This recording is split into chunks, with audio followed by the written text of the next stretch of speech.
So the engines have fired, and it won't be long before the trucks are rolling off here at Chicagoland, and we'll put the green flag in the air for the 15th race in 2014. Now our Camping World track description and race analysis for tonight's event here at this mile-and-a-half track. Well, and when you look at the remaining races, 8 to go, 4 of them at mile-and-a-halves, Michael. What a beautiful evening. What a difference a day nice? makes. Some of these trucks are going to have ultimate grip in these bank turns. We've got 18 degrees in the corners, Phil, and I'm telling you, you get a major sensation for speed here. You go down these corners wide open, and you know what? You never lift. Yeah, and 18 degrees is not a lot of banking for a mile-and-a-half racetrack, but you see the race length, 150 laps, 225 miles. We estimate 3 pit stops, a pit window somewhere between 50 and 55, but there will be a competition caution at lap 30. We could see some strategy played there, too. Maybe a little gas at that point, 2 tires. We need some track position. We know how Kyle Busch is going to get track position. We talked about 3 wide on the apron next to the wall. But if you've got a truck that you're running 10th or 12th with, you might need to do something on pit road to get up toward the front. The trucks are rolling off, so let's take a look at tonight's starting lineup. Front row, championship leader Johnny Sauter, alongside Brennan Newberry, who's coming off his career best finish, Canadian Tire Motorsport Park. Row 2, Jeff Burton and Austin Dillon. Yeah, let's see if we can talk to Austin Dillon. Hey, Austin Dillon, Phil Parsons up in the Fox Sports booth. You got a copy? Got you, buddy. Austin, there was a lot of talk in the garage here in Thursday's practices that you had maybe the best truck out there. What do you think? Good to hear. You know, we worked hard on this Ream Chevy, and the truck ran good at Pocono. I'm looking forward to taking it back to front, hopefully, and get another victory. So I think we've got a great team in the pits, and we'll go after tonight. It's going to be fun. You know, so far you're the only guy that's beaten Kyle Busch here at this racetrack. You did a few years ago. Can you do it again? That's the plan, man. I just watched that whole nationwide race. He was pretty strong, but I think we got something for him this time. All right, buddy. Good luck. Kyle said, I won it. Or excuse me, Austin Dillon said, I won at Pocono, but I don't think I had the best truck. I think I've got the best truck in Chicago. And man, that's a great feeling. He's one guy that really didn't mind waiting overnight until today because he's that confident. He knew when he cranked that truck up, he was going to have something for these boys. And he had some more track time, too. That's in right. Cup practice. Good, he's got a great resume here. 7 NASCAR starts between the Truck Series and Nationwide Series. Makes his Sprint Cup debut tomorrow. And all those results inside the top 10, including a victory here in 2011 in the Camping World Truck Series. So let's go downstairs one more time before we get the green flag. We start things off with Hermie Sadler. Good evening, Hermie. Well, hello, Adam. And Matt Crafton is trying to become the first driver in series history to repeat as champion. The season got off to a great start, running up front, built a points lead, but a couple bad breaks and a couple blown tires have put Matt Crafton in a position where he is chasing his teammate Johnny Sauter for this championship. He comes into this race 7 points behind. Now, I talked to Matt after practice on Thursday, and he told me this is the best truck he's had on a racetrack this year. He knows he needs to get up front, put pressure on Johnny, and start his championship chase by winning in Chicagoland. Ray? Hermie, we talked about how great Kyle Busch is at this racetrack. Last year, he almost got to triple. He won the truck race, won nationwide, and finished second in the Sprint Cup Series race on Sunday. But Kyle obviously is a bit dejected after not winning that race earlier today. But we didn't get a chance to qualify, and that will put him to the tail. So I was wondering who did win when we haven't qualified recently. Well, in the last 4 seasons, here's your list. All 4 of those drivers in the field tonight. Kyle twice, Johnny twice, Blaney and Crafton. So all 4 of those guys hoping to capitalize once again in a race where we didn't get to qualify. If there's a nugget like that, you know Ray Dunlap will dig it up and put it on the air before we go green. I'm surprised he didn't add which chassis those guys were driving when they won those races. Well, let's take a look at our onboard cameras for the evening. Yeah, let's start off with Tyler Reddick. Tyler has made 8 starts this year. He has 6 top 16 finishes in his first year, and he will be driving the Harper Ace Hardware Ford for Brad Keselowski Racing, and he will start 12th. What about Timothy Peters? This is the Duke of Oil Toyota for Valvoline. Timothy Peters started the season. He could see the checkered flag in Daytona, so close to winning. It was a rough summer for him. He's fallen to 8th in the points, but Timothy has 7 wins in the series, and he could be tough tonight. We're going to also ride along with Bubba Wallace. 2 wins already this year in 2014 for Bubba. This is a similar racetrack to Kentucky, our last mile-and-a-half. He finished 2nd there. Look for Bubba Wallace to be in front in that Toyota Kia Toyota, and he starts 6th. Well, the guy that's on the pole has got a lot of good things going on. The last time we were on a super speedway, he was the winner. He's our pole sitter. He's our point leader. That's Johnny Sauter in the next Curb Records Toyota. He's been strong all season. A very confident Johnny Sauter cranks his engine and rolls off from the pole tonight. And there you see Kyle Busch going in the wrong direction. He was on the grid in 7th, drifted to the rear for the start. We've talked about his circumstance throughout the setup, and here as we anticipate the green flag, and get a good look at him back there, because he won't be back there very long. And remember, he's not been in this truck till today either. Eric Jones did all the practice in this truck on Thursday. But both he and Bubba Wallace, his teammate, Eric Jones and Bubba, had great trucks on third. Very confident in what these trucks are doing. So I know Kyle Busch, and I know the attitude he has right now. Has to be very disappointed in having the best car today in Nationwide and not getting the win.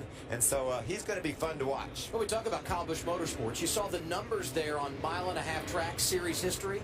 When we were at Kentucky this summer, another mile-and-a-half track, Kyle Busch won, Bubba Wallace second, perhaps another 1-2 tonight on the mile-and-a-half at Chicagoland. 6th time we've been here. Supposed to go green last night, 24 hours late, but it's going to be a good one. And Phil talked about groovy and drafting. That means hectic restarts and hectic start right here. So that's one thing that this 51 truck at the back of the field has got to be ready for. 3 and 4 wide racing could result in some contact and a spin.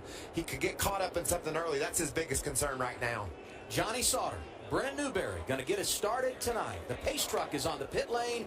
Green flag is in the air, and we are off and rolling at the Chicagoland Speedway. Great break by Johnny Sauter. It looks like Brendan Newberry spins his tires, and Austin Dillon peeks to the outside already. Talked about groovy and 3 wide. Let's just do it right off the start. Look how much ground that outside line lost when Brendan Newberry spun his tires. Brendan's back to 5th now. Matt Crafton jumps to the outside. Open the door for Jeb Burton to dive into 2nd. Ryan Blaney is up there mixing it up. You talk about Matt Crafton, he settles in 4th. Ryan Blaney up to 3rd there. I really like these Thor Sport trucks. Johnny Sauter and Matt Crafton both very, very happy with the way their trucks felt, not only for a lap or two, and you see they start up front because of their speed, but also on the longer run. They believe they have trucks that can contend with this guy who's coming across the start-finish line on the gray apron. I told you he would be running on the apron. 1 lap complete, he's up to 22nd. That's a good lap. I think he's making the progress he had hoped for. That's a pretty doggone good lap right there, past 10 trucks. There's Brendan Newberry, a little bit of a draft push from the 77 at Mount Caroga. And that sun really creates a tough visual for these drivers over in turns 3 and 4. Riding along with Bubba Wallace in that Toyota Toyota. You see him on the inside. Now he's going to jump to the outside, try to tuck in behind that 77 of Caroga in front of Joey Coulter in the 21. The 9 truck there leading this group, Brendan Newberry, started on the front row, fell back to 6th, and they're battling behind him. You can see Bubba trying to get away from any side drafting that might hamper his progress. Dips away from Krog on the straightaway and then just guns it through the center of the corner. Clears that 77 truck and makes the pass. Great move by Bubba Wallace there. Caroga coming off that runner-up finish at Canadian Tire Motorsport Park when he thought he had it. Coming off of turn 10, and Ryan Blaney broke his heart. So impressed with that finish by both of those drivers. They swapped the lead a couple times as Kyle Busch goes by another couple trucks and never touched all the way around that last 3 corners of that race. Kyle Busch around the 02, the white truck of Tyler Young. Also got the 35 of Mason Mingus, and now sets his sights on the 31 of Ben Kennedy. That's for the 16th position. Kyle going high to make that happen. 4 laps in. Remember, we talk about estimating 3 pit stops here as we watch the battle for second among teammates here.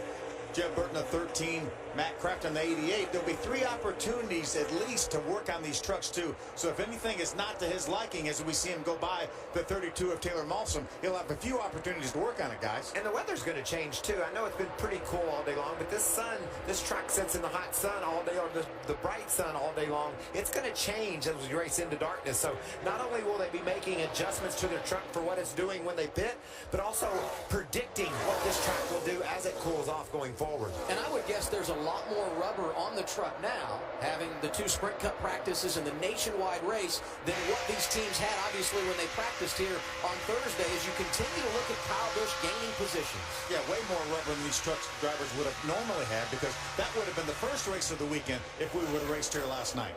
Kyle goes to the outside of Tyler Reddick. We were riding along with Tyler. And Kyle makes easy work of Tyler to the high side. And now he's going to approach Joe Nemechek. And talking to Joe down in the garage, he likes his truck. He believes he can be very competitive. So we're talking about a guy only 6 laps into the race. Joe Nemechek thought he could win. Kyle Busch started in the back. He's making that work look pretty easy. Joe Nemechek has scored the 2nd most points this season at mile-and-a-half tracks. So this is the kind of place where he can get it done. Kyle Busch drove right around him. Now he sets his sights on Brian Silas to try and get his way into the top 10. Yeah, Kyle's just going to drive around whoever he gets to here. Now it's going to get a little tougher sledding as he gets towards the front. Good battle for third right here. Ryan Blaney's going to jump underneath the 88 of Matt Crafton to take over third. Yeah, Matt Crafton drove right up to the tailgate of his teammate, Jeb Burton. I thought Matt was going to just go on around Jeb, but he stalled out there, and it allowed Blaney to make the move to the inside. Before Blaney got around Matt Crafton, it was the Thor Sport trucks that were running 1, 2, 3. Now Crafton back in the 4th position, Hermie. Yeah, and Adam, what we saw on the restart, on the initial start of the race and the first lap could be an omen for what we may see later on. Matt Crafton started all the way back in the 9th position. He was in the 3rd position as they completed lap 1. Got a lot of track position. His truck's a little on the tight side right now, so they need an adjustment. Flip side of that, the number 9, Brendan Newberry, started 2nd. He was all the way back to the 6th position on the first lap based on this restart. Check it out. They get Johnny Sauter hammer down. Newberry spins the tires. Look at the 88 of Matt Crafton on the inside. A great run down the trail down to turn 1. But the 88 is slowly moving his way towards the back. He needs to come down pit road and adjust that truck. The next guy he will see is Austin Dillon in that 20 machine, who has been all over him as we complete our 10th lap of the race. Austin pulled up beside him, had to back off. There was a lap truck that he had to go around, but Austin Dillon right now looks like he has a pretty good truck, Ray.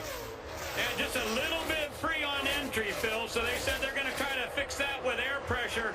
As this goes on a little bit, we're just now getting to 10 or 11 laps into the race. And as we said, there will be a competition caution at lap 30 for these guys to make their first round of adjustments. So if you're just joining us on a Saturday evening, Johnny Sauter got the pole position when qualifying was rained out. He was quickest in practice. He continues to lead. Jeff Burton is 2nd. Ryan Blaney up to 3rd. Matt Crafton is 4th. And Austin Dillon completes the top 5 in Chicago.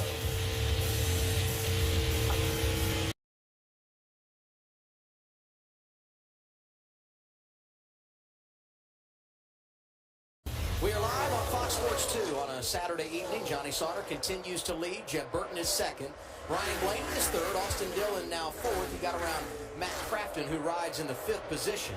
And the driver everyone is talking about entering tonight's race, that would be the 51 seen here of Kyle Busch. Started in the rear, and just 15 laps in, he made his way inside the top 10, and right now battling Roman Quiroga and disposing of him for the 8th position, Ray. Kyle just came on the radio and told his crew chief, Eric Phillips, he said, it depends on how I exit the corner. If I do it one way, I'm tight in the center. If I try it a different way, I'm tight coming off. So Eric said we'll make some adjustments when we get that first opportunity. But he said it really just depends on if he's in traffic and how he exits. Well, I think that's a great piece of information for the driver to give his crew chief, too. And that tells you how particular and how precise Kyle Busch is. He knows he's moving around. He knows he's exiting the corner a little bit different one way or the other. And that's what it takes to get that last 1% out of a truck, Adam. You want to be able to move that truck around, feel what it's doing, and then report that to the crew chief. Eric Phillips, obviously a very smart crew chief, knows how to tweak the air, move the track bar so that Kyle can get the adjustment he's looking for. And I've been watching the scoring monitor, and he's been very, very fast. Most of the laps, Kyle Busch has been the faster truck on the racetrack. Right now, he finds himself a little bit over 4 seconds behind our leader, Johnny Sauter. But right now, we've got a great battle shaping up here up front, Adam. Yeah, Johnny Sauter's leading, and right behind him, Jeb Burton, who had some interesting audio a moment ago on team radio. Listen in. Jared, Matt just said our left side of Romeo is about to fly off. Copy that. We're getting it spared. That's a little window right behind the cab with right at the down bars. I think NASCAR will require those trucks to have those Romeo windows in there, so they're getting a spare ready. They'll keep an eye on that and make sure that thing doesn't come out. So if we get a look at it, Phil, I don't see it flopping around. But look at the way these trucks have moved in on our leader, Johnny Sauter. That's Jeb getting all he wants from Ryan Blaney, but both those trucks are closing in on the leader, and here comes Austin Dillon. We talked about how strong this truck is. Austin by Ryan Blaney and looking for that second spot. I thought Blaney was going to drive to the inside of Jeb Burton, get the runner-up position, lost the momentum, and that opened the door for Austin Dillon, who now is looking inside on Burton for the second spot on track, and here comes Blaney again. Watch it slow into the bottom. Jeb had a bit of a moment off of turn 4 there. And I think that produced a bit of a moment for Austin Dillon. And Ryan Blaney didn't see what was going on, and that was good for him because he just kept the pedal on the floorboard and was able to close on those two. But look, Dillon to the outside. He's going to go around Burton. They bring Ryan Blaney with him. Ryan, the 29 blue and white truck.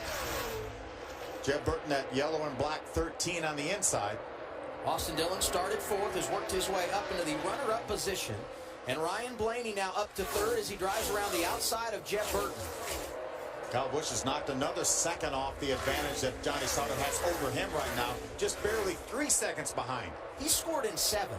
Wouldn't it be remarkable to start at the rear with a competition caution at lap 30, and when you get there, you're inside the top 5, and he may very well get that done. Well, that's his teammate he's looking to the outside of, and Bubba Wallace has been able to keep pace with Kyle Busch most every race they've run together. I know Kyle's gotten the best of him, but Bubba's been right there with him. So this is a pair of trucks that are both very strong this year. The aerodynamics, the engines under the hood, everything is working for Kyle Busch Motorsports.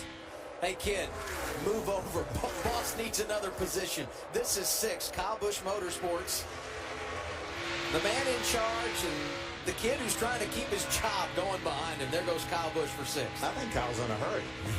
And I think the kid trying to keep his job is doing an amazing job.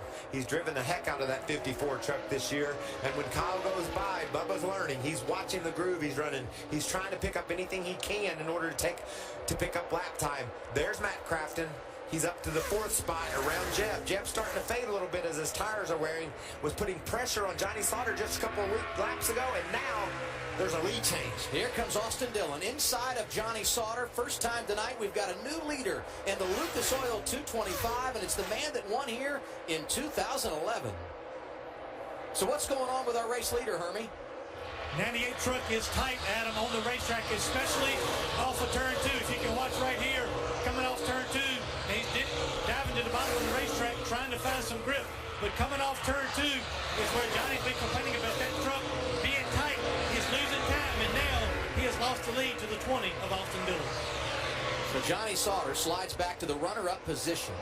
Austin Dillon, the new man in charge. And as you look back through the top 5, Ryan Blaney is 3rd, Matt Crafton is 4th, and Jeb Burton was 5th, but change it up because here comes Kyle Busch. He's worked his way inside the top 5, and he did it in 25 laps. Yeah, well, that's not too bad. No, that's not bad at all. And I think a couple of predictions are interesting. I was down in the garage area. Matt Crafton said, we got a really good truck on the long run. He said, our teammate, Jeb Burton, seems to have the short run speed. And that came true. We saw Jeb pressuring Johnny Sauter early, and now Johnny and Matt Crafton have both driven away from Jeb. So Jeb will need to make an adjustment, and if there's a late run to a checkered flag, watch for Jeb to be strong. And Kyle Busch really didn't know what he had because he hadn't been in this truck yet, and apparently he has short run speed as well as long run speed. And I'll tell you, the medium run speed that he has is really impressive, too.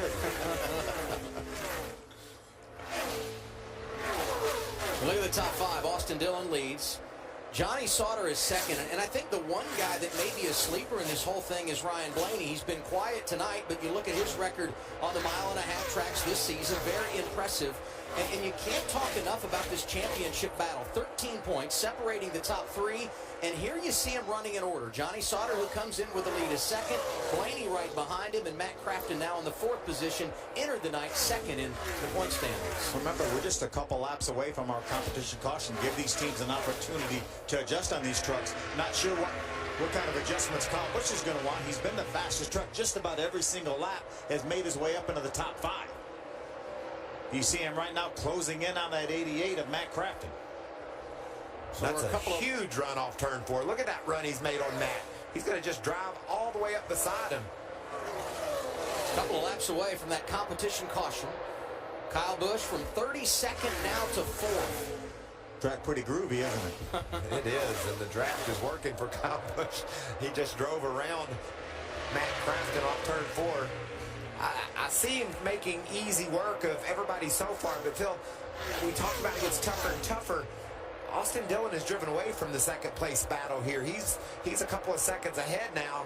He could have the truck that can contend with Kyle Busch if Kyle's able to get there. Ryan Blaney, the next man in line for Kyle Busch. See Ryan content to run the bottom of the racetrack. Tucks in behind the net. But look at the run that Kyle Busch has off the corner, using that draft from the high side. Now he's going to jump down to the bottom. He wants a 2-for-1, trying to get Blaney, who's third, Johnny Sauter, who's second. He can only get them one at a time here. Kyle Busch now up to third in the running order. Caution's going to fly this lap, and there's a lot of teams that are going to scratch their head and say, crew chief, what are you going to do for me now? What kind of adjustment are we going to make so that I can beat this cat in the 51 truck? You got any idea? There's the caution as Kyle Busch made it 3 wide, trying to go around Johnny Sauter, and he backs out of it. So he's unable to get the top spot by lap 30 in the competition caution, but I would say 32nd to the top 5 is not bad for Kyle. That's not too bad, and I think now he has enough track position. He will not have to gamble on this pit stop. He can make his adjustments, put 4 tires on there. Austin Dillon went from 4th to the lead on this opening run of the race, led 8 laps here in this early segment. And he was talking on the radio about what line he needed to run to stay as fast as Kyle Busch. You're running 50s to 51s, running 32s there, so whatever you need to get a little more here. Whatever you need to get a little more. It's a little easier said than done, truthfully. I like the encouragement, though. So I'm needing more. Is that what you're saying? Yes, I think that you are.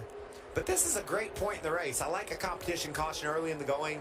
Obviously, the track's much different than it was in these guys' last practice. So getting a chance to get to pit road. Track bar.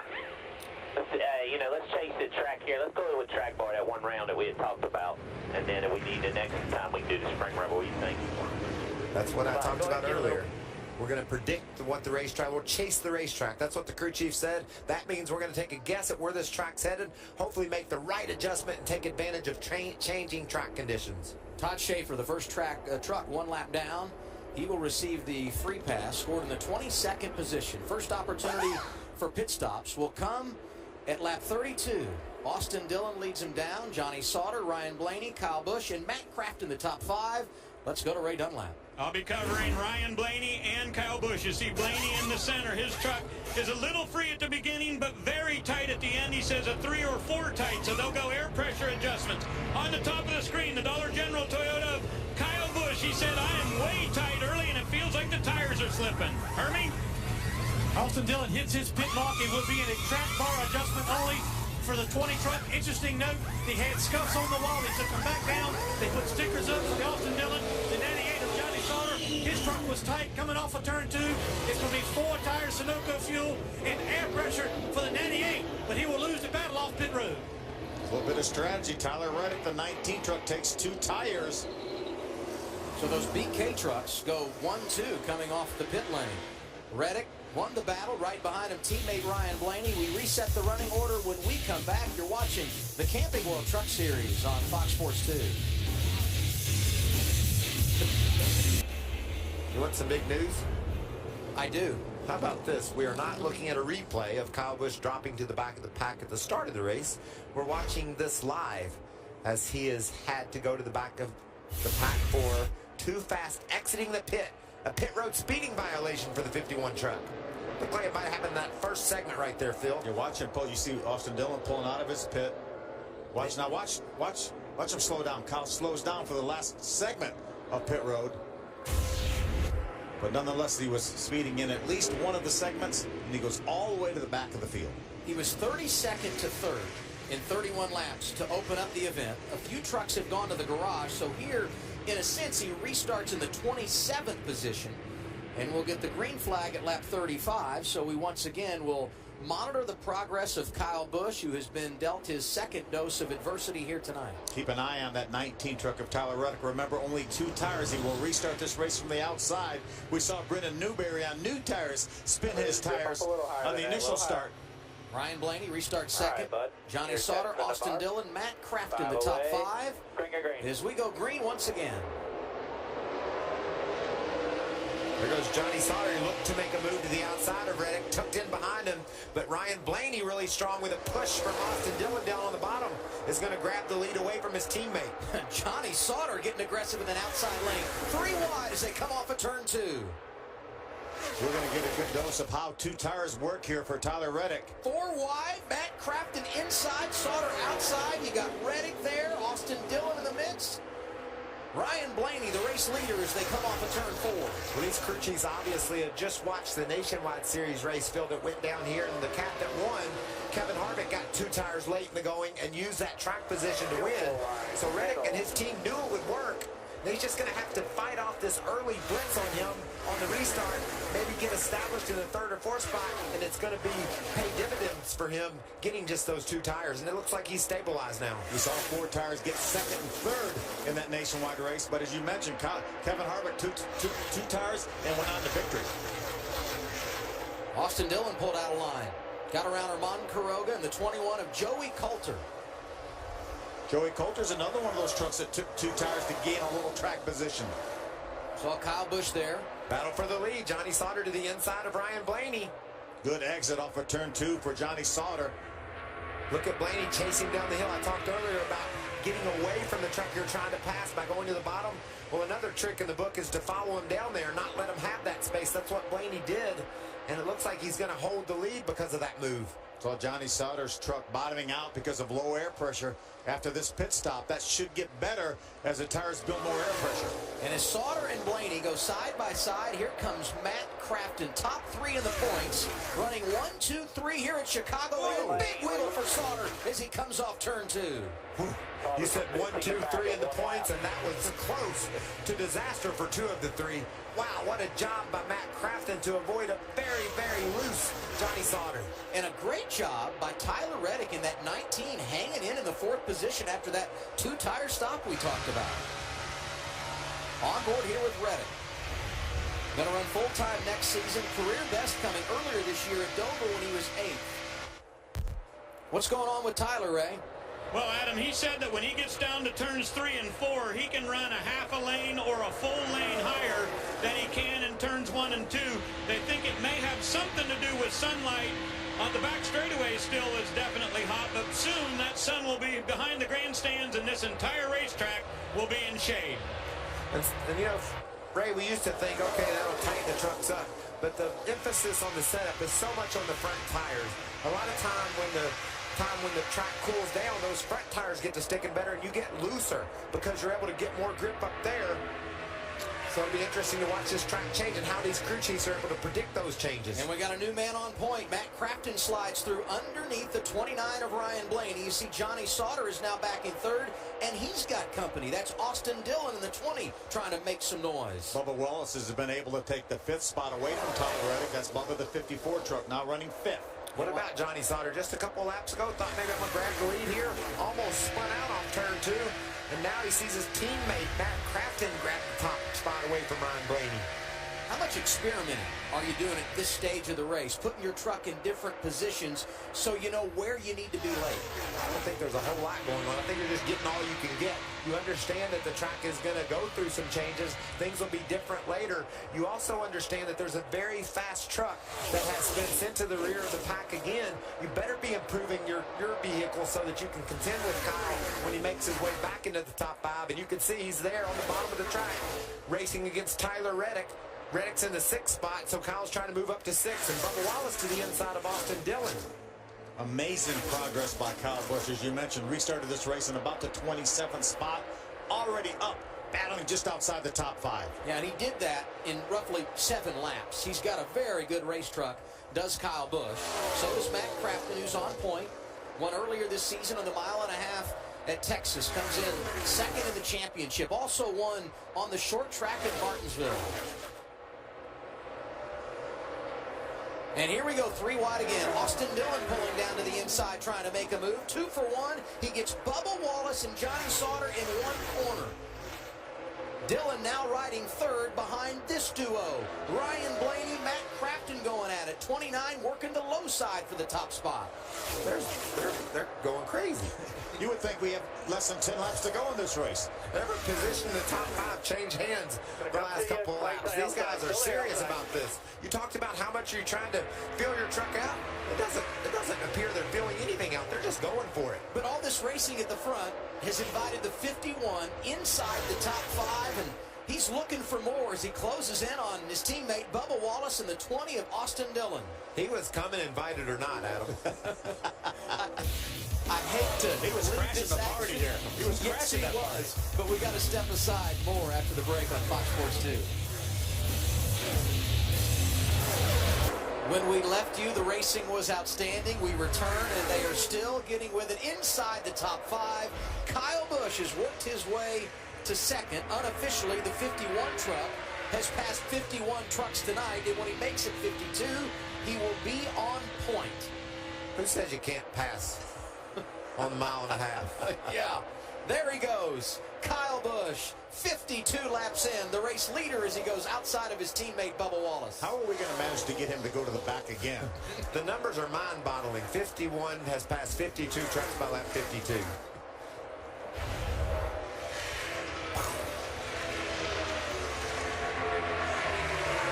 So the top 5, Kyle Busch, Bubba Wallace, Austin Dillon, Ryan Blaney, Matt Crafton, and Johnny Sauter, who led early in this race, has led 24 laps tonight, has drifted back to the 6th position, started on pole and came in with a championship lead, and he's really lost touch with the top 5. I didn't see that coming. His truck has been so solid all throughout the start of the race, and it seemed like when they started battling in the top 5 for the lead, Johnny lost contact. Kyle was going in one direction, and Johnny was going the other. Remember, this is how they finished at Kentucky. Another rough, abrasive mile and a half back in June. Kyle Busch with a win. His teammate Bubba Wallace second. We had some serious racing just a bit ago. Watch this coming off turn 4. Matt Crafton rides up the hill, and Bubba Wallace into the side of Ryan Blaney. That could be really tough, Phil. You bend that right front fender, and you're going to lose some downforce up there.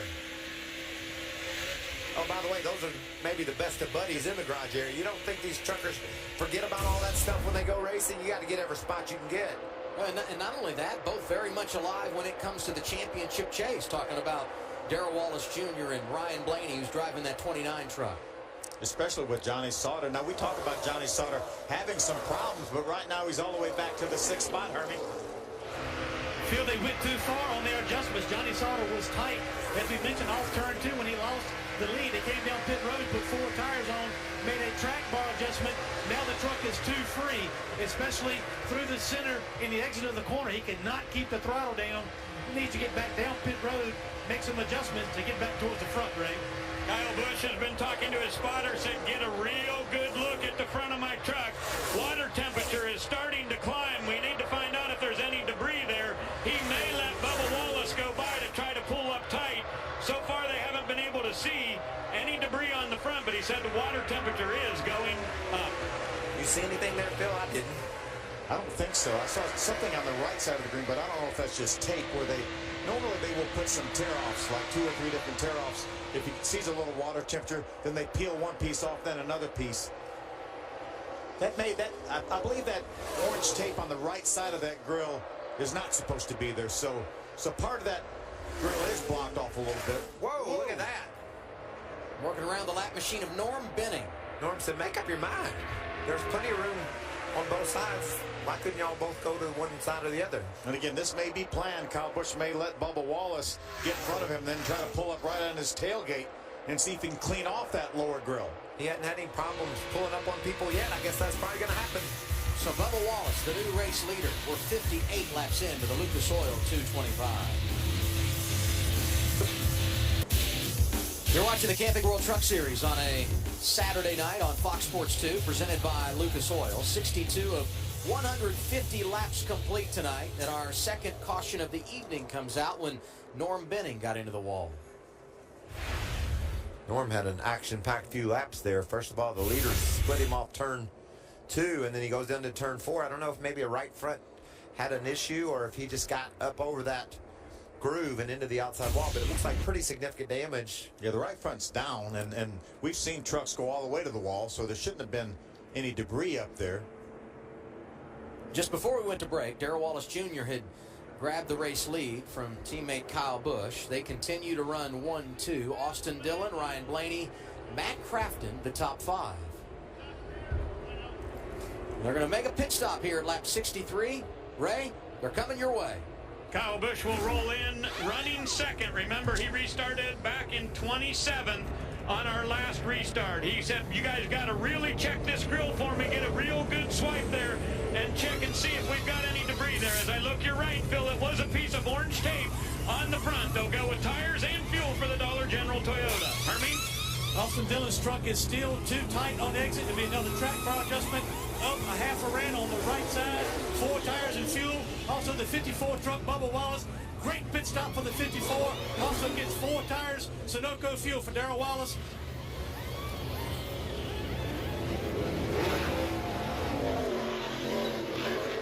So Darrell Wallace Jr., the quickest off the pit lane. You know, and the team I'm kind of worried about is that Johnny Sauter group. He lost a spot there. He lost 3 on the pit stop before that. When you're running for a championship, you got to hold serve on pit road.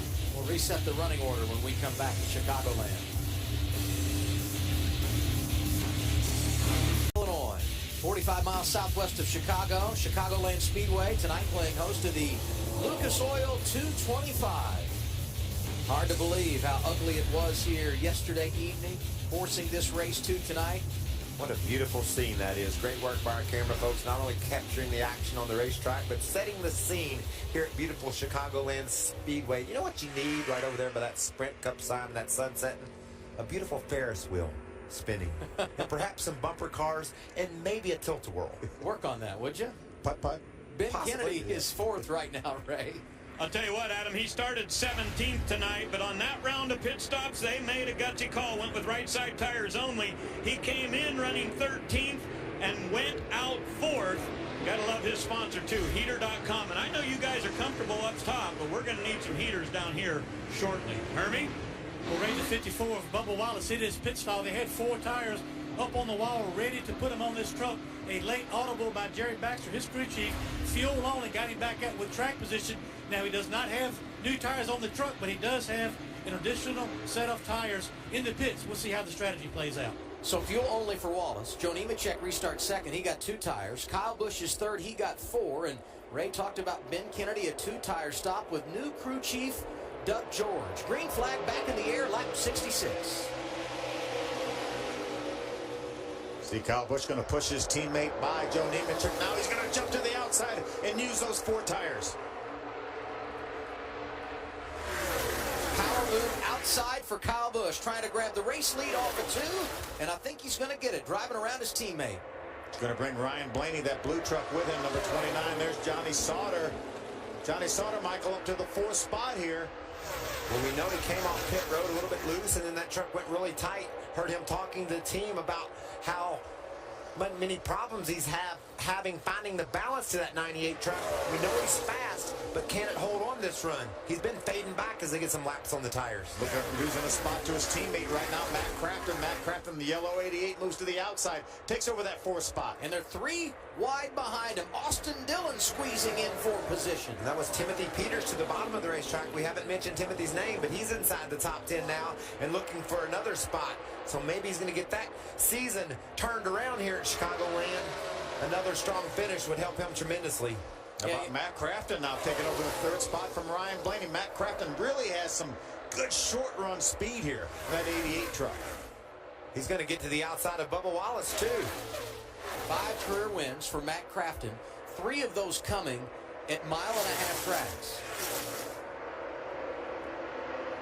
Charlotte to start his career, won Kansas a year ago, and earlier this season at the Texas Motor Speedway.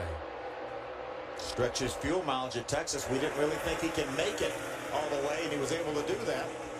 good racing here back in the pack. Watch this now, right side of your screen. Tyler Reddick, the 19 on the outside. Kuroga, the 77 in the middle. And here comes Joey Coulter, the 21 on the inside. Well, and Michael, you mentioned how good Timothy Peters is tonight inside the top 10.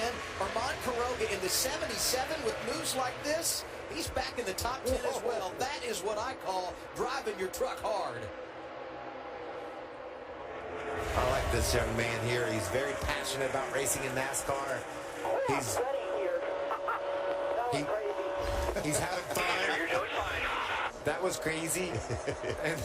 You're doing fine. Keep on doing it. That's Timothy Peters. We talked about Timothy having a good run, and Armand's closing in on Peters.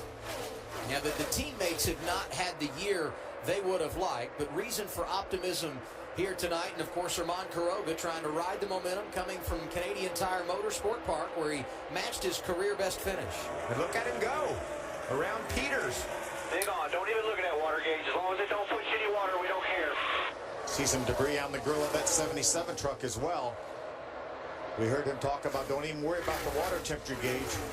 We watched Kyle Busch come down pit road, clean off his grill. That orange stuff on the right side of his grill was some extra tape that cleaned it up to see all the debris on Armand Kuroga's grill right now. I believe I would give him the advice of go catch that 8 truck of Joe Nemechek, and when you get there, run behind him, get directly behind him for a lap or so and see if we can get some of that debris off there.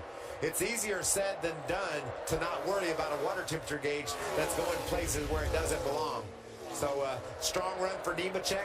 First lap on the racetrack, broke a motor, changed that engine, and now he finds himself solidly in the top 10 with some great pit strategy, getting some track position. You know, guys, we see how little air they take into these trucks here. And when you eliminate that or reduce that by 20 or 30%, that makes such a huge difference. Ryan Blaney, 4th position right now. What are they saying, Ray?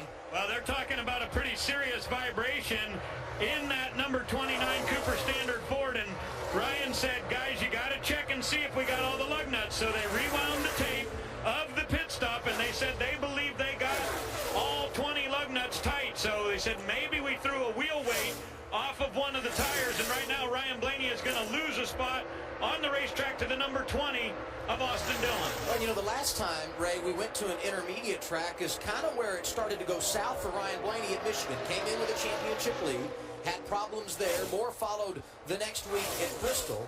They bounced back, obviously, getting that big win north of the border, but you can't afford to have issues as tight as this championship battle is. Look at that move to the outside by Bubba Wallace. He makes his way around Crafton. We've seen this so far in the race. Crafton strong on the shorter run, falls back on the long run. Bubba Wallace takes advantage of a slip at number 88 truck to drive around and grab that 2nd spot. Well, he's staying up in the runner-up position despite the fact under that last cycle of pit stops 12 laps ago, he got no tires. Kyle Busch, the race leader.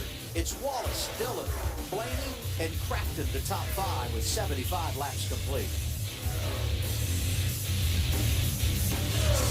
Matt Crafton is 5th, and we were singing the praises of Timothy Peters, who was running solidly inside the top 10. Drifted outside the top 10, realized he had a problem, and they had to make an unscheduled pit stop. Yeah, here he is coming around the racetrack here. You see him, he's going to dip down to the apron of the racetrack. What about it, Ray? Well, they found out that they had loose lug nuts on the left rear tire, so they came down here on lap 78 to put 4 fresh tires on, cleaned the grill off, and Peters went back to the racetrack, but you can see that it is definitely oblong there in the center of the holes where the studs come through. Hermie? Well, Ray, this is the right front tire that came off the 20 truck of Austin Dillon. You can see a big blister mark inside of this tire. Now, his truck was tight, which means he was putting too much pressure on the right front tire. Bubba Wallace is on the racetrack. He got no tires last time on the racetrack, but his truck probably balanced a little bit better. But you got to have a little bit of concern as a crew chief to see this right front tire come off a truck at this racetrack. You know, we hadn't heard a word about any tire issues, so that's interesting.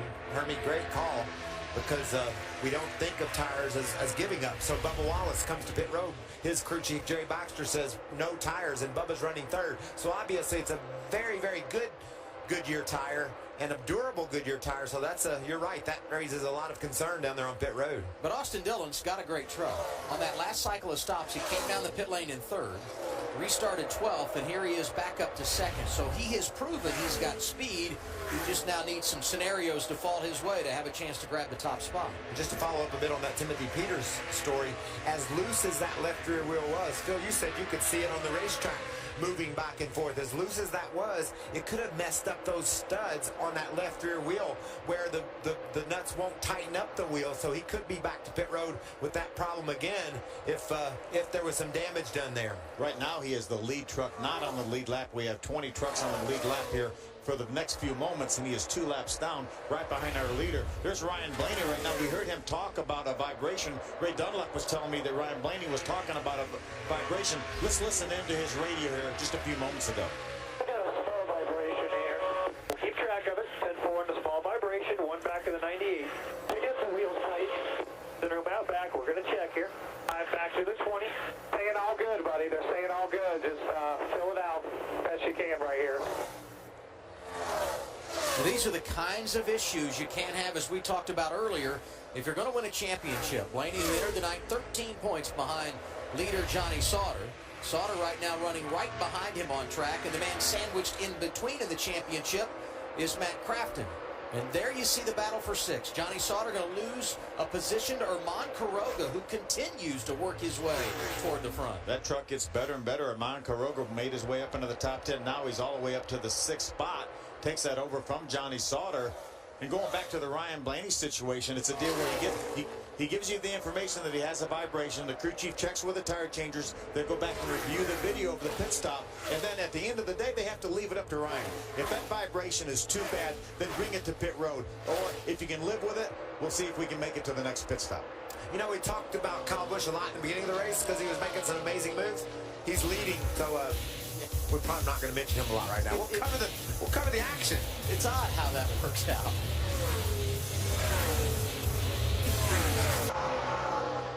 '93 of 150 laps complete tonight for the Lucas Oil 225 here at Chicagoland Speedway. 15th race of the year for the Camping World Truck Series. And now our Lucas Oil race break. Why don't we talk about Kyle Busch? Well, this is the very start of the race. Yeah. Never practiced 1 lap in this truck. Eric Jones did all the practicing, had to go to the back for the start. And then after that, he went to the front. And he made it all the way inside the top 5 until his first pit stop. And we heard him talk to his pit crew. He was looking at the wrong lights. He was thinking nationwide lights. The truck lights were different. He sped on pit road, went to the back, and then the same thing all over, Phil. Yeah, drove right back to the front.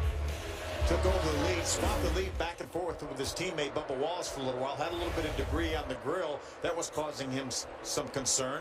Came out of the pits in 3rd, took the lead, and now he has a little bit over a 2-second lead over Austin Dillon. Pretty good night so far. Well, he's led 35 of the 95 laps despite all of that. Austin Dillon riding behind him, started 4th tonight. Matt Crafton, one of our championship contenders, is 3rd. Darrell Wallace Jr., who got no tires, fuel only on his last stop at lap 63, is in the 4th position, and Ryan Blaney completes the top 5. We've guesstimated that Kyle Busch has passed about 54 lead lap trucks tonight.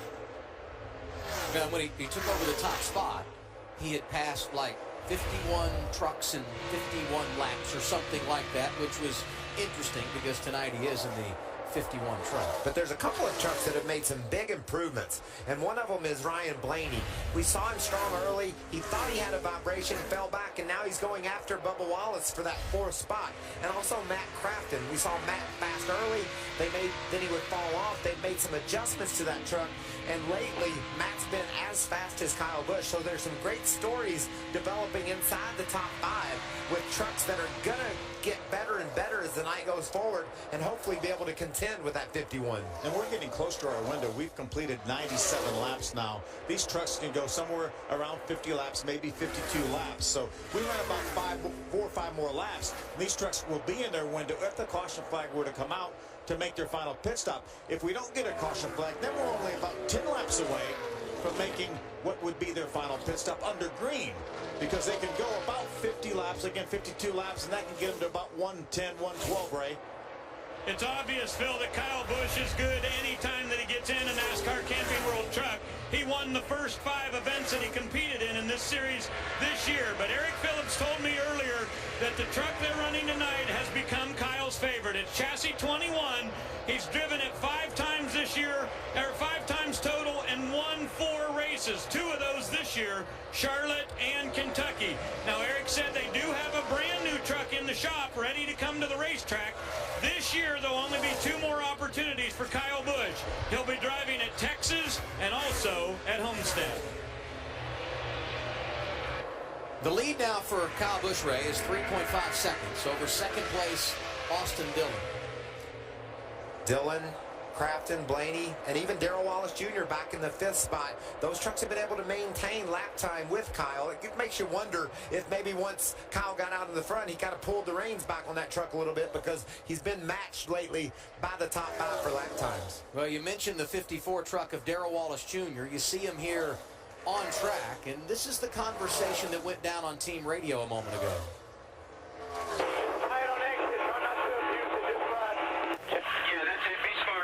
Remember, like, he played with the throttle. I mean, he made a turn, made her an exit. That's his tool right now. Work his throttle, whoever you need to, just like Crickets, Bubba. That's crew chief Jerry Baxter. Jerry and I worked together for a long time. Jerry's a smart man. I always used to tell Jerry when I didn't know what to do to the car, Jerry, just fix it. That's what I need you to do. And he said it's a lot like that working with Darrell Wallace, because sometimes Darrell isn't sure, and he's like, Jerry, I just need you to work on it. That's why that's such valuable communication between the crew chief and the driver. Work your throttle like you did in practice. That's good advice. Here's a couple of kids that deserve some love tonight. You got Johnny Sauter, who's the championship leader, but look who's behind him. Joey Coulter in the 21 and the 19 of Tyler Reddick. These guys doing an impressive job, both solidly inside the top 10 with 48 to go. And here's Darrell Wallace Jr. On the car, guys. Left up on the car. Help him with the jig. Could this be another tire issue, Phil? It certainly is. Looks like that. Starting right here, 4,000. Oh, he's going to be Right front tire going down on the 54 of Darrell Wallace Jr. Going to be close to be speeding in that first segment. I'm afraid about that. He was carrying a lot of speed when he came in, Hermie. Yeah, tough break for the 54. He is close to being inside of their pit window, but looks like the right front tire blows out as he comes into the pit stall. He overshoots the pit. He bags up. Then they'll have to go to work to get the truck up. That tire popped immediately when he slid into the pit box. You can see it coming off right there. A lot of damage to the right front. Let's hope he didn't do any damage to the truck. They work on the left side. I see no adjustments from Bubba Wallace, but a very costly pit stop coming down pit road now. Iman Quiroga is going to have to short pit as well coming down pit road. I just spoke to crew chief Butch Hilton. He is pitting early because the engine is overheating due to some debris. So they will come down, put 4 tires and fuel, and most importantly, clean the grill on the 77. These two drivers came in tonight 4th and 5th in the championship. And while they are pitting a little bit early, as long as we don't get a caution, they are now in the window to go the distance. So this should cycle through and they'll be okay. Yeah, and they're in danger for another 6 or 8 laps right now. And even if the caution flag were to come out and they could take the waiver on, probably get back on the lead lap. But tough break for Bubba Wallace. Remember, he had about 70 laps on those tires. You see what when that tire goes down, Bubba's... Oh, he's so fortunate that it went down late off that corner. He was able to keep it out of the wall. Listen to him let off. Just barely made contact with the outside wall. Nice job by Bubba. What a break that is. And there you can see the tire. It didn't have any tread on it. So when he put on the brakes to come to the pit road to his box, it blew right out. This is a tough, tense time right now for Bubba and also Armand Quiroga. Those guys need the green flag to stay out until the field cycles through on pit road. And right now, Bubba Wallace is being shown 2 laps down, so he desperately needs this race to go green till the rest of the field has to make their green flag pit stop. Wallace shown the 19th position. Armand Quiroga 1 lap down is 18th right now. But again, they will cycle back toward the front as the leaders make their green flag stops, and we expect it sometime next 5-7 laps, I would guess. The crew chiefs for those 2 trucks will be holding their breath until we get all the lead lap trucks to make their pit stop. Great racing right here. Tyler Reddick now going around the outside of Johnny Sauter in the 98 truck. Following Joey Coulter around Sauter, and that's inside the top 5. Those trucks are running 5th, 6th, and 7th. Looks like Sauter's going to make his break for pit road. Got to get the thing slowed down before he gets to the yellow line. There's the yellow line. That's the timeline. Make it up. Wow, I don't know, Phil. I thought Bubba was too fast, but I know Johnny had to be too fast. It's just a question of whether he got it slowed down enough before he got to the next timing line. Ray, what are they saying on pit road? Well, the last round of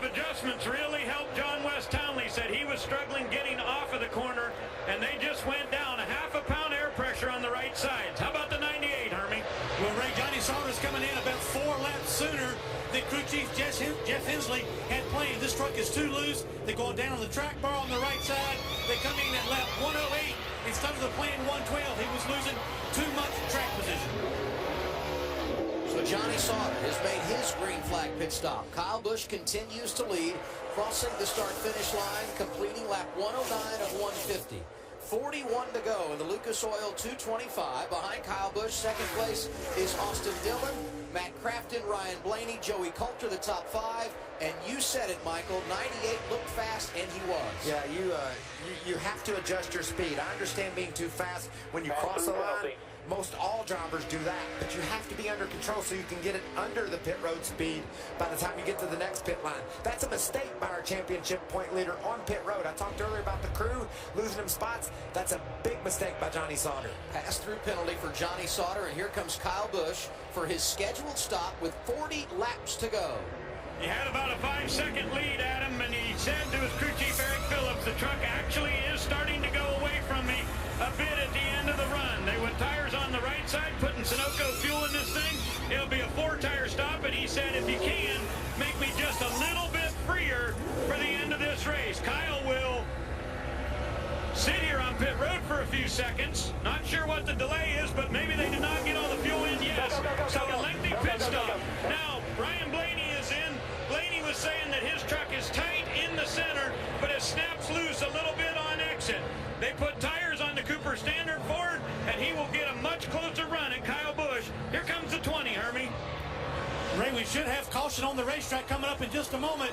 However, the 20 is on his pit stop.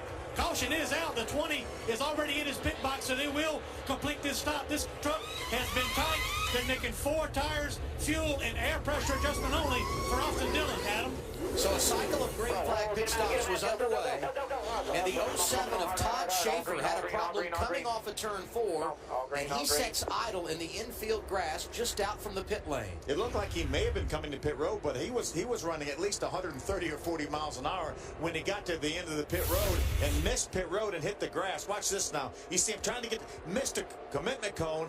Watch him hit the grass here. Oh, and look at the damage it does to that truck. We've had a lot of rain in the Chicago area, and that grass just grabbed his splitter and tore the heck out of his truck. Watch Johnny Sauter here as he dipped the pit road, Phil. You can tell he's going way too fast, and right there is the line, and there just wasn't enough time for him to get down underneath pit road speed. The yellow line starts the speed limit. Now let's go back and look at Kyle Busch. Extended stop, and it looked like some smoke over on the right side of the truck. I think that's just brake tire smoke, brake smoke. But look at the gas man back there. He was struggling. You could tell him just struggling to get that can hooked up. And that means that the second can hadn't gone in yet. So that's just normal tire smoke on the right front, I think, or brake smoke. But the issue was the first can he couldn't get engaged. But as he pulled off, that looked like a little bit more smoke than I thought we would see, Phil. Could that have been a valve cover leak or an oil line or something? Could have been, but he found that extra time on pit road, finds himself now 1 lap down. He'll be able to take the wave around, but he'll lose some track position. Top 5 trucks had not made a pit stop when the caution came out. Under caution for the 3rd time tonight in the Lucas Oil 225 at Chicagoland Speedway. The race leader is Matt Crafton. He, Tyler Reddick, Brennan Newberry, Jeb Burton, and Brian Silas had not pitted under green. Pit road will be open this time, and they will come down and get their scheduled service, but will do so under caution. The only driver that pitted under green that stayed on the lead lap is Austin Dillon, who has scored 6th. And when all this cycles through, he will be our race leader. Yeah, Austin Dillon, if he stays on the racetrack, will be our leader. There'll be a lot of wave arounds because right now, Austin Dillon is just about the last truck in line, Ray. I'm going to talk to you real quick about the number 19 of Tyler Reddick. He said his truck doesn't fire off quite as quick as he'd like to, but they need to tighten him up just a little bit. So they're going to go down 1 round on the track bar for this Ace Ford, and they're also going to get a tear-off for him, and now we need to go to the other end of pit road for Hermie. Great run so far right tonight for Brennan Newberry in that number 9 truck. A little bit free on the restart, so they want to tighten him up just a little bit on the short run. 4 tires, Sunoco fuel on the 9. The 88 of Matt Crafton, 4 tires, Sunoco fuel. No adjustments on the 88. Yes, they are now. A wedge adjustment in the left rear. This could be a big points night for the 88. They are trying to free that truck up just a little bit. And right now, Matt Crafton, in a way, is in the catbird seat because he is running best, or will be, of those top three in the championship coming in. Johnny Sauter had issues, pit road speeding penalty, and Ryan Blaney among those drivers that will have to take the wave around. 35 laps to go. We'll set the running order when we return to Chicagoland. The sunset, absolutely gorgeous here in Joliet, Illinois. 33 laps to go. We're getting down to it in the Lucas Oil 225. And we just had the caution come out in the middle of a cycle of green flag pit stops. So 11 trucks have taken the wave around. Austin Dillon is the race leader. Tyler Reddick will restart second. Matt Crafton, Brian Silas, and Jeb Burton the top five. And we had some problems a moment ago. Take us through it, Hermie. With the 77 of Iman Quiroga was hit on the racetrack by a truck trying to come down pit road. So Iman made contact on the racetrack with a truck that was coming down pit road. Crew Chief Butch Hilton said his only shot is to take the wave around, hope for a quick caution, then come back down pit road and try to fix it for the finish. But right now he's trying to get back on the lead lap. What a great run that truck was having too, and this is a big setback. Restart with 32 laps to go. 14 trucks on the lead lap. Kyle Busch restarts back in the 8th position. Let's give a shout out to Brian Silas. I watched him in practice on Thursday, Phil. He was in a draft with some of our top trucks, some of our top point trucks, and Brian was able to keep pace with those trucks. And now in the race, he's been able to stay on the lead lap and running inside the top 5, making a move on the inside of Reddick. Did some great strategy, too. Was able to stay out there before that caution flag came out. Then he was one of 5 trucks on the lead lap there when the caution flag came out. Now we're up to 14 trucks on the lead lap because of the wave around. First truck, 1 lap down, Johnny Sauter, our championship leader coming in, who was caught speeding on pit road earlier. He needs a caution. Meanwhile, his teammate is thinking about the lead. Crafton looking outside on Dillon off of turn 2. He needs a caution. Another really fast truck is a 77 of Armand Quiroga. He needs a caution as well. He's got to get to pit road and fix that damage. We had heard that the 9 truck was being posted for speeding on pit road, coming in the pits. Did not go to the back of the pack. Now he's being posted. He's dropping bad now. Dropping back now. He's actually going to come to pit road. Probably will have a pass-through penalty because he didn't go to the back of the pack for the restart. NASCAR gives you plenty of warning about where you belong on the restart. Obviously, he didn't heed that warning, and now he finds himself on the lead lap prior to that caution, and all of that's out the window. Great battle at the front here for the lead. Austin Dillon and Matt Crafton. And now running third is Kyle Busch, and right behind him, Tyler Reddick, who's trying to get his career best tonight. Finishing out the top 5, Jeb Burton. Remember, we've watched that short run speed out of Matt Crafton and that yellow number 88 truck. Looks like he has it again, trying to go after Austin Dillon. And 54 truck of Darrell Wallace Jr. inside the top 10 is 7th. Remember, he had the problems with his tire, came down pit road. At one point was scored 2 laps down, but here he finds himself inside the top 10 with 29 to go. Matt Crafton chooses an extremely different line than the truck that's leading of Austin Dillon and the one in second or third of Kyle Busch going for second. Kyle to the bottom of the track. Matt found his truck to feel better up in the middle of the road. Remember, we talked to Austin Dillon at the very top of the show. Said he's been the only guy that's been able to beat that 51 of Kyle Busch here at this racetrack in a truck. Kyle's won 3 of the 4 attempts that he's made. Austin said he thought he had a good enough truck to race with him. He's going to have to race with him now.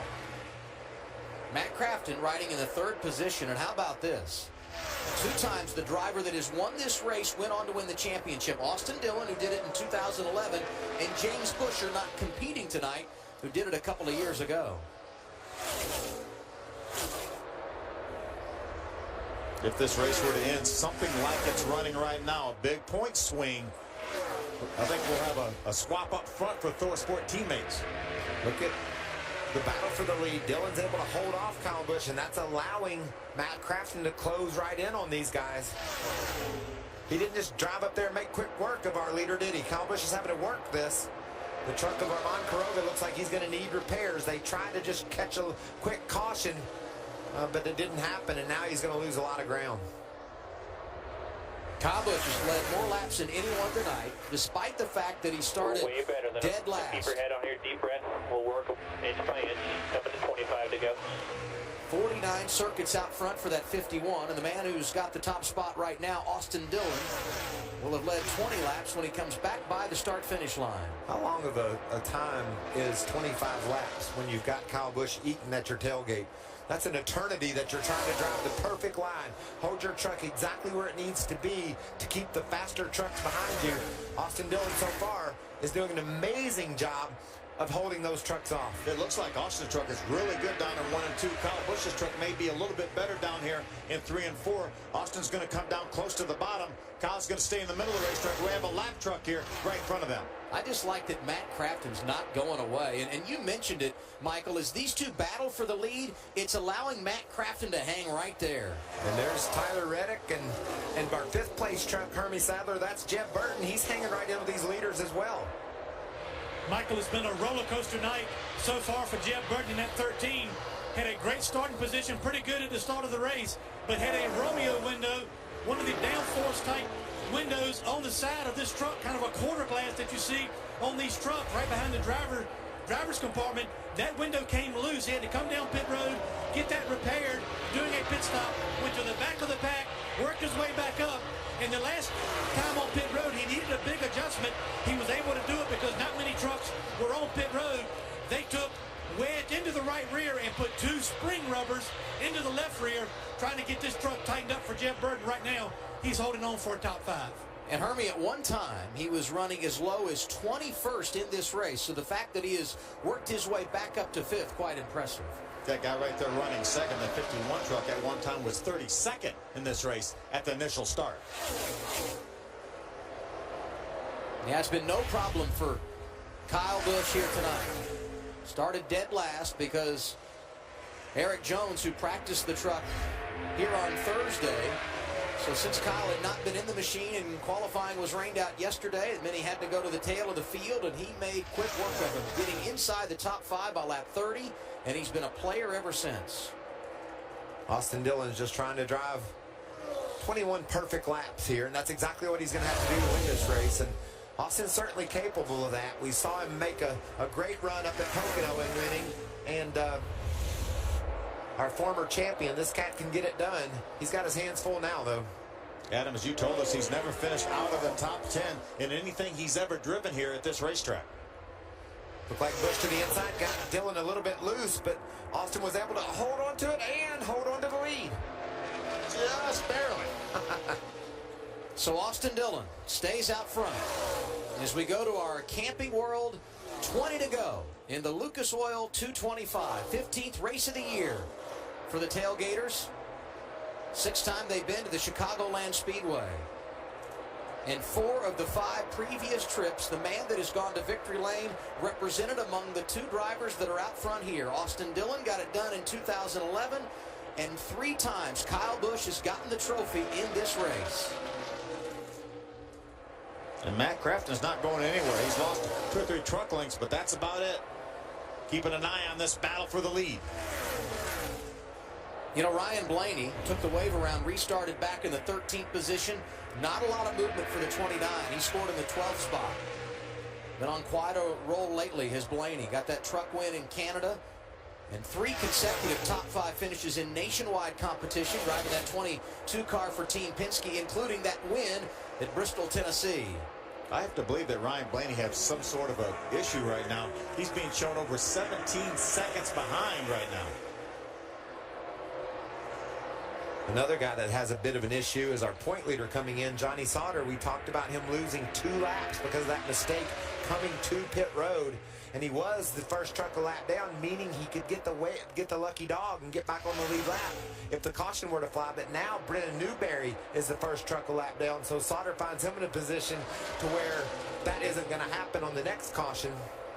Sauter came in with a 7-point advantage over Matt Crafton. If you update the standings where they are on track, it would be Crafton 4 in front of Sauter and Ryan Blaney 15 behind. Blaney was 13 points back when the night began. Ryan Blaney's had a truck that's run up in the top 5 this entire night. What looked to be Kyle Busch now has a good shot on the bottom of the racetrack. Squeezes him up, uses the lap truck of Michael Averano, new leader, Kyle Busch back out front with 16 laps to go. Used the lap truck as a pick there. What a great move by Busch. Was able to get around Dillon. Now can Matt Crafton pull off the same thing and chase Kyle Busch down and win this race? Crafton's been really strong all year long. Again, he finds himself in a position to contend for a win. Our defending series champion trying to make it 2 in a row, something that's never been done before in the Truck Series. Talked about Johnny Sauter, 1 lap down in the 14th position, and a good battle behind him for a spot in the top 10. That's the 21 of Joey Coulter and the 99 of Brian Silas. Love that. Love that Brian Silas is racing hard inside the top 10 on this 1.5 miles. Here comes Matt Crafton. He's going to do away with Dillon as well. So Matt Crafton trying to get by for the 2nd position. And with 15 laps to go, we'll see if he can do anything with race leader Kyle Busch, who now has a lead nearing a 2nd as he comes back to the start-finish line.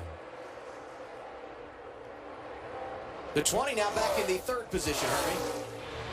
Adam, this truck has just been too tight to carry speed through the center of the corner pretty much all night. Austin has really done a good job of maintaining his track position and holding the lead as long as possible, but they have not been able to get this truck to rotate as good as Austin needed to stay up front, Ray. Ryan Blaney is back to 12th position right now in his Cooper Standard Ford. He came on the radio about 4 laps ago and said, guys, I believe we are losing a cylinder. We're going to try to ride this thing out and hope for the best.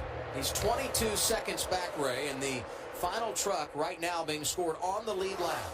And he's running about a 2nd slower than our leader, Kyle Busch, is right now. It'll be the 3rd time he's finished outside the top 10, talking about Ryan Blaney in the last 4 races. Of course, sandwiched in between all that, his 3rd career victory at Canadian Tire Motorsport Park, but not the period in the season you need for that to happen. I think Ryan Blaney probably needs a caution flag to remain on the lead lap at the pace 24 seconds behind right now with 12 laps to go. He will get lapped here before the end of this race.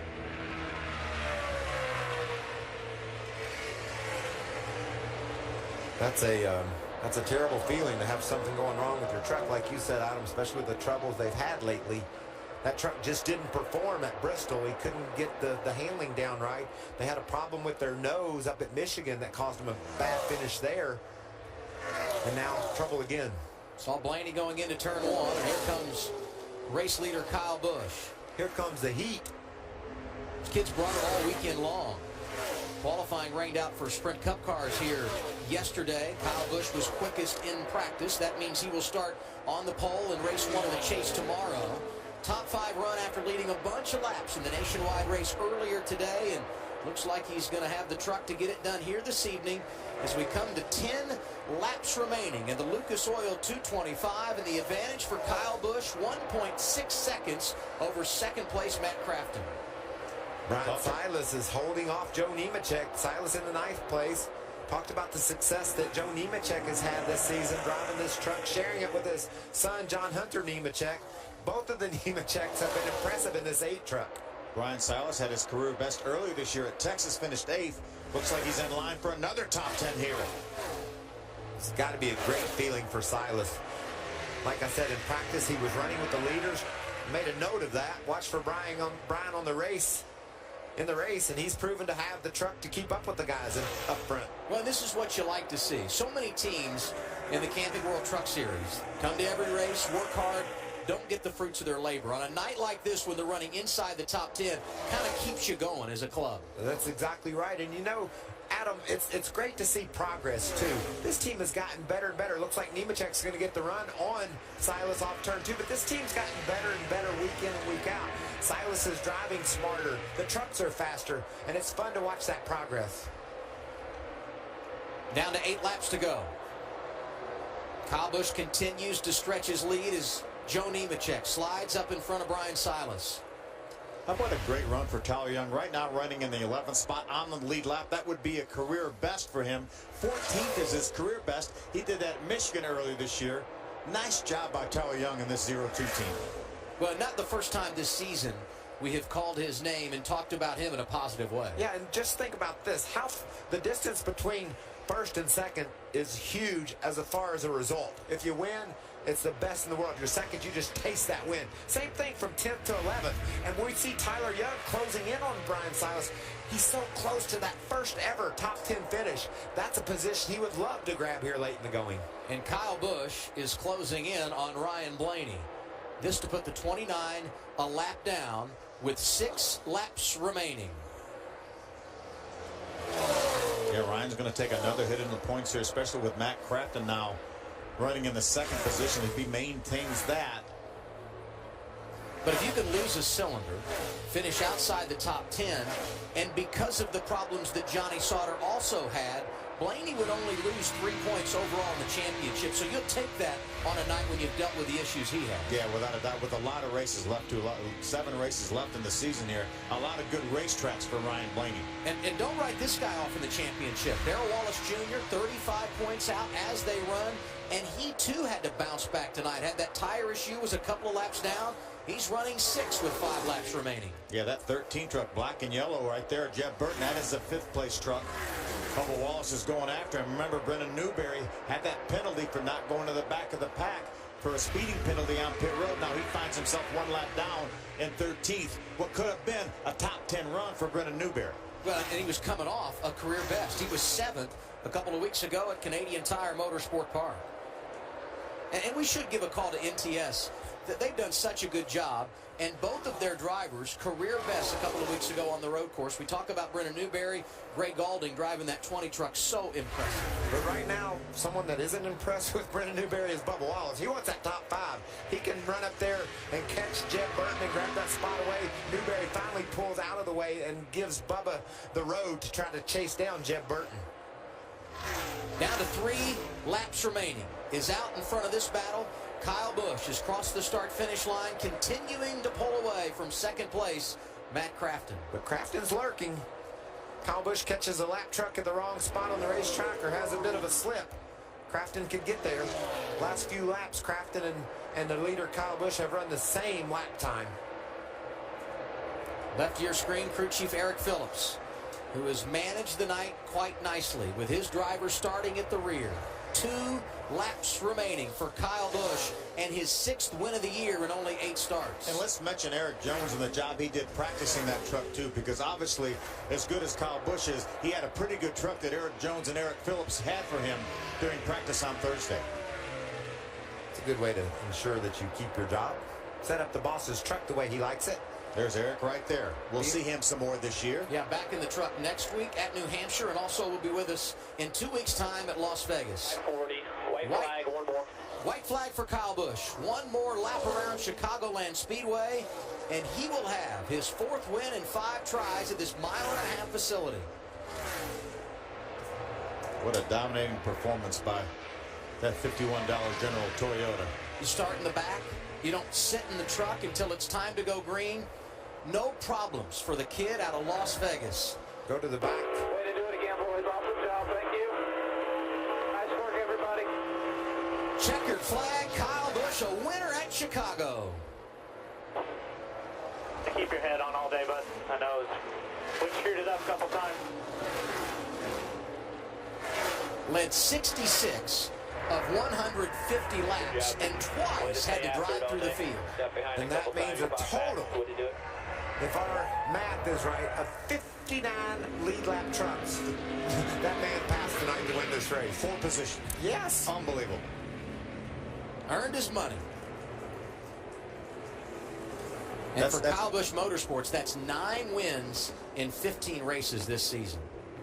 That's better than 1 truck every 3 laps. Well, he was on a losing streak. Let's face it, he won at Kentucky in June. He had started 2 truck races since and hadn't been to victory lane. Yeah. Let's hear from Eric Phillips, Ray. About 34 career wins for Eric Phillips as a crew chief in this truck series. I saw you sitting with Kyle before the race started, and obviously he was very dejected about not winning that nationwide race. What kind of conversation did you guys have? I just told him, you know, you got to let it go. We're both the same way. We're both really competitive. I think that's why we get along, and we run so well together. So I just wanted to talk to him, make sure he cleared his mind, and we had a job to do. We kind of tried to screw that up a couple times, but he stayed focused, and we got another win tonight in that Dollar General Toyota. From the back to the front a couple of times. Kyle Busch now with win number 6 of the season. And it's the 41st in his Camping World Truck Series career. It comes in his 123rd start. We mentioned he led 66 laps tonight. He's now well over 600 laps led this season. That's more than any other driver, and now the celebration.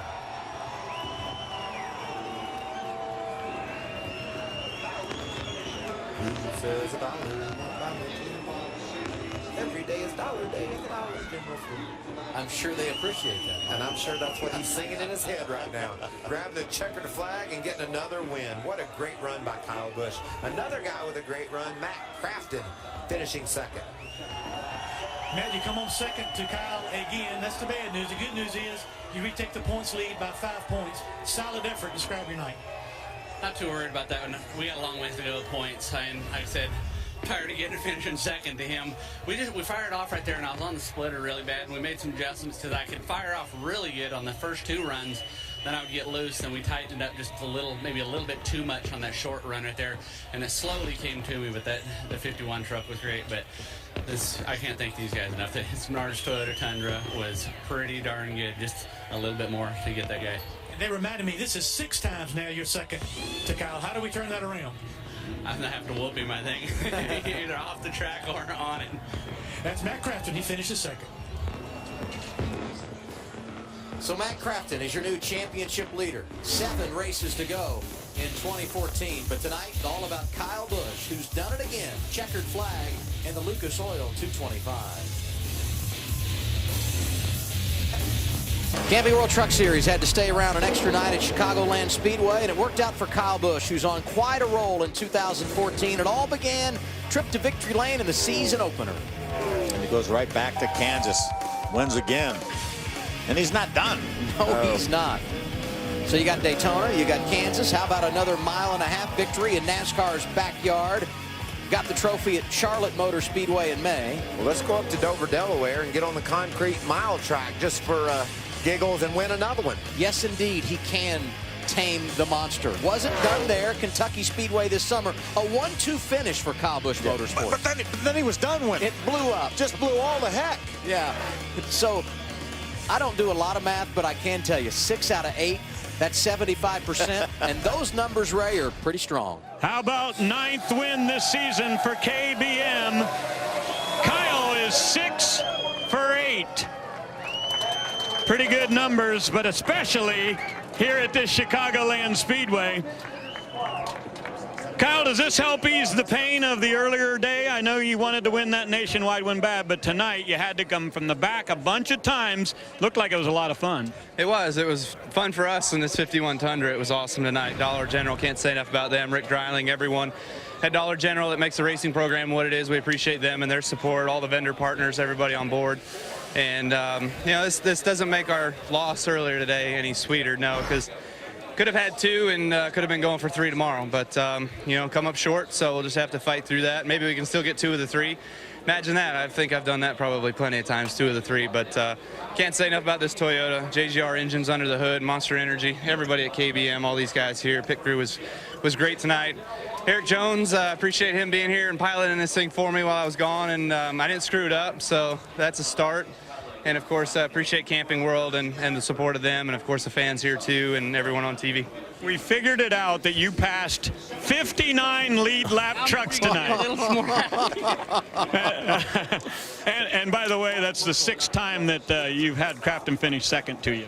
Yeah, he can keep staying back there for that. But, no, it was I knew we were going to have a fast truck tonight. The guys have done a really nice job this year. And, you know, this was just a true testament to what this team's all about, where we've come and what we are this year, and the support that we've got and everybody that works so hard at TRD. And so it's a good win for us again. But, you know, it's going to be Eric Jones' chance here the next few races, and then I'll get back at the end and see if we can't win us an Owners Championship. All right, congratulations, Kyle Busch in Victory Lane tonight here at Chicagoland. And he did so in dominating fashion. Well, he did win, Adam, in dominating fashion, but this guy made him work for it towards the end of the race. You guys had a heck of a battle. You were all over that racetrack trying to block the air off the 51. What was going on with your race truck? We were just really tight. We swung at it really big early. That's where you saw us lose some track position and drove back to second. And our truck was about the best right then. We tried it again, another big swing to free it up. Just too tight. Clean air helped us for a little while. Like you said, I was doing everything I could to kind of shift the air down the straightaway and break it up. But Kyle had a great truck. I want to thank NTS Motorsports for all they do. And I've had a great time running this truck this year. And Ream, they've done a lot to let us come on board and race this race, and hopefully 1 or 2 more at the end of the year. So great time, and looking forward to the next truck race. They're always fun.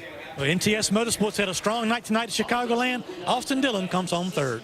And Hermie, prior to the race tonight, you showed us the numbers for Kyle Busch when it comes to the Chicagoland Speedway.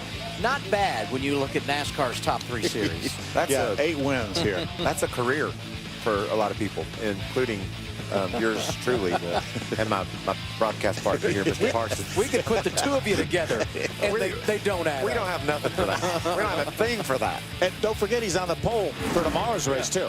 You guys don't have anything for that, and let's face it, the other 31 drivers here tonight, they didn't have anything for Kyle Busch either. He's a winner again.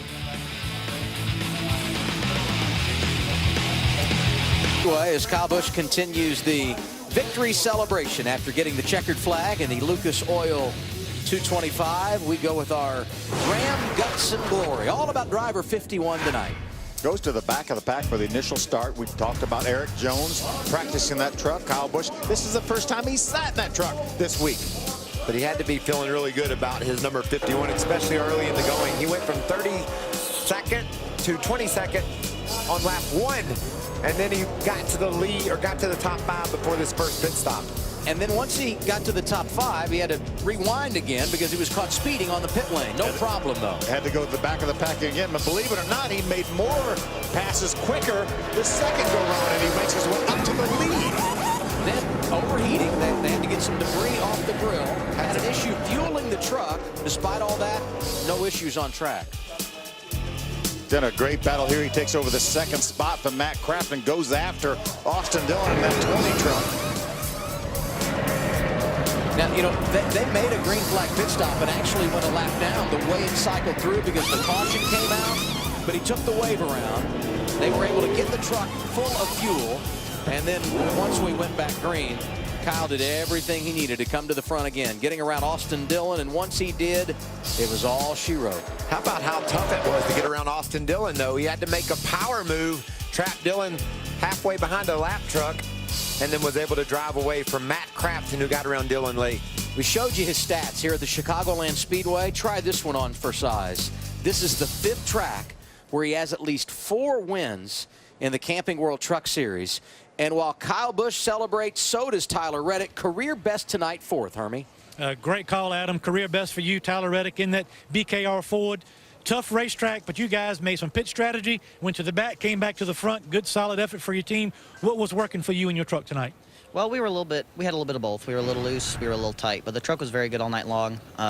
Us and our team did really well on keeping the truck where it needed to be. Doug made some great calls on the box, kept the truck right where it needed to be for us at the end of the race. We struggled a little bit on that final restart, but you know, my limited experience, hopefully I can improve that over the next couple races. But all in all, it was a great run for us. It was great to have Ace Hardware and Harper on board for this weekend. It was great to have them on the truck and get a good run with them. So hopefully we can keep it rolling, and better things are yet to come. So hopefully we can do that. Good run tonight. Top 5 for Tyler Reddick.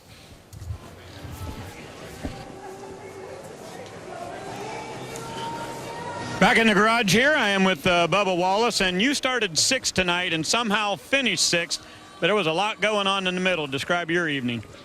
Yeah, just another unfortunate break for us. Thing was ill in traffic. It'd be really loose behind traffic, and once we got out by ourselves, we'd be a 3 to 4 tight. So just kind of back and forth. So just race in the air, and I'm starting to figure it out more and more. It was cool to, at the beginning, to race up there, get us some laps led, and battle up there with Kyle and the other guys. And just got tight there in that run, and told Jerry, you know, it's getting a little tight, and just kind of conservative and popped the right front tire and slid through the box, and just unfortunate events, man. We can't catch a break these mile and a halves, and you know, I'm pumped up coming into this deal, and ended up 6th, so it's a good night. I'm not too bummed about it. You know, it's not a 15th place finish, but it was unfortunate night, man. I can't thank Toyota Care enough for giving me an opportunity. You know, Coca-Cola, Alpine Stars, and everybody involved. Hopefully we get this thing turned around and go to Loudon short track, truck number 7. So that's something to be pumped up about. All right, we're looking forward to that. Bubba Wallace with a 6th place run tonight here in Chicagoland. Yeah, it's been a nice season for Bubba. 2 wins this year and battled back tonight from adversity quite nicely. But it's the boss who gets the trophy here at Chicagoland Speedway. spots there. Johnny Sauter with a speeding penalty put him one lap down that he couldn't overcome. Finished 14th, loses that point lead to his teammate Matt Crafton. And Bubba Wallace, we talked about him before the race. He came in here 38 down. Now he's only 35. That's certainly doable. He's got a fast truck. He could be a contender for the championship as well. The big hit in my mind was Armand Quiroga, because Armand was within shouting distance of the battle for the championship, but he had a problem today with a top 5 truck that cost him some serious ground. See, Joey Coulter gains a spot to 6th, and we didn't talk a whole lot about Ben Kennedy. He moves up 2 spots to 7th. He had a great top 10 run here, finished 7th. Jeb Burton, 10th in the championship after a top 5 run tonight to Hermie Sadler. Well, Jeb, what a night you had with your team. Every time we saw you on the racetrack, you were sideways, loose, but your team dug, overcame some adversity. Nice, solid top 5 for your team. Yeah, it was, Hermie. It was a long night. I mean, it was crazy. At the beginning, we took off pretty good, and we were running my teammate down for the lead, and then the caution came out, and we fell back a little bit, and we pitted. And we had a bad pit stop, and I found out the window was loose behind me, and I seen it flapping, and we go down the next corner after restart sideways, and it was a handful. These guys never gave up. We got it better throughout the night, and I'm really proud of that. I just really wanted to run a little bit better and get that first win, but it's some momentum coming for the next couple races, and I'm excited to get to New Hampshire. But just want to thank all the Estes employees for being here. We got great things working with them, great sponsor of mine, and just want to thank Estes and Rocky Ridge Trucks, State Water Heaters, Career Tank Lines, everybody that's supported me, Thor Sport. From beginning of this year, we've came a long way, and we're getting better every race, and we're going to get a win before it's over with. That's Jeb Burton. He battles back from some adversity to salvage a top 5 finish.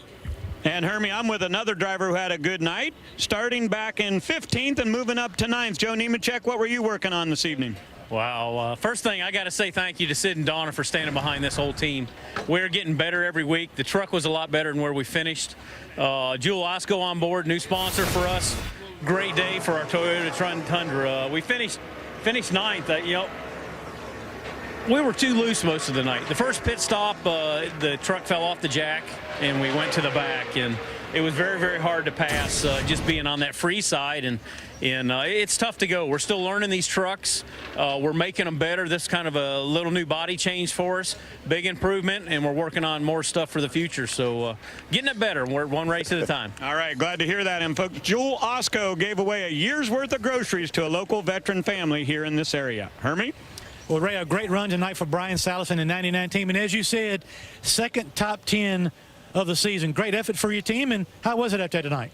Oh, man, it's unbelievable. I never thought I'd be saying we'll be getting the top 10, but it goes to show what the small team can actually do. We got 4 or 5 people on this team, about 3 or 4 trucks back at the shop, and our little organization, we're going to get better week after week. And right now, showing we got 10th, we actually got a little bit damaged on the front end. And honestly, we probably would have finished between 6th and 8th. It shows you how much we've improved over the last couple years. And honestly, this truck's going to Las Vegas. I can't wait to get there. We're going to pull off another good finish there. First of all, I want to thank the good Lord for giving me this opportunity, like he does every day. My dad, my mom, my wife are putting up my crap. My kids, and I'm hoping they're able to see me tonight.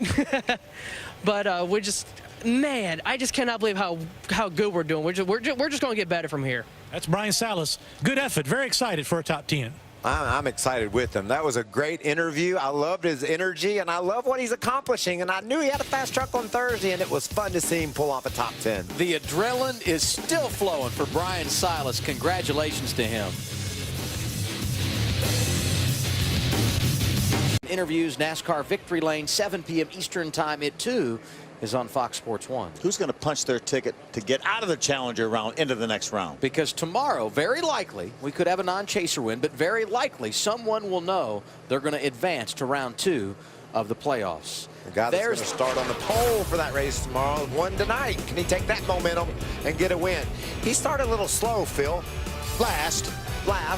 And then he passed a lot of trucks, as he's doing here. Joey Coulter, the 21 truck, being passed there. He's going to pass on the outside Timothy Peters in that 17 Duke of Oil truck. All of this before we got to a competition caution at lap 30. This is the battle for the race lead. Austin Dillon, who started 4th, getting around Johnny Sauter, who was on the pole. first pit stop of the night. Kyle Busch was inside the top 5. More bad news. Yeah, he sped when he left pit road, said he got confused about what lights he was looking at and knew that he made a mistake. But when you have a truck like this is a temporary setback. He's gone to the back once, and he goes to the back again, and I think he got to the front faster this time than he did the first time. He did. There he's passing Taylor Malsom, the 32. There's Brian Salas, a top 10 run for him, passing him. Ben Kennedy, another top 10 there. He's going to pass his teammate Bubba Wallace, and I believe that was for the lead that time over Bubba Wallace. So finally, Kyle Busch is on point. They did, though, have some issues on pit road on a couple of different occasions. One time they had to get some debris, and there you see popping the wall, the 54, I believe it was, and now the 98 Johnny Sauter coming down pit road. Big mistake for the championship leader coming in. Yeah, speeding in that first segment. Here's a pit stop for Kyle Busch. You see the gas man trying to get that gas can plugged in.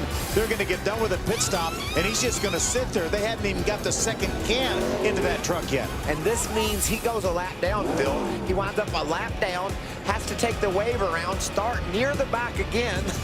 But we're used to this by now. He uses a lap truck of Mike Afferano to grab the lead away from Austin Dillon. What a power move Kyle Busch puts on Dillon to grab the lead. Matt Crafton 2 around Dillon, but nobody had anything for Kyle Busch late. 41st career victory for Kyle Busch in the Camping World Truck Series. Not going to sweep the weekend. Was third earlier today in the Nationwide Series race, but he's got a chance to get 2 out of 3. He starts on the pole tomorrow. So at the bottom of your screen, you see what he's done here in the Nationwide car, the Sprint Cup car, combined for 4 victories. That matches what he's done in the Camping World Truck Series. 5 times he's been here, and 4 times he's gotten the checkered flag. Yeah, that's about 80%. About 80%. I think that rounds even, actually. 328 laps led. That's more than any other driver. In fact, second on that list is Kevin Harvick at 99. Harvick got a big win today in the Nationwide car. He'll be strong tomorrow. You talked about there's one last piece of the puzzle to fill in the results from. The Cup race tomorrow is going to be out of hand. I can't wait to watch it. And Kyle Busch hopes he's taking pictures in victory lane again tomorrow evening at Chicago.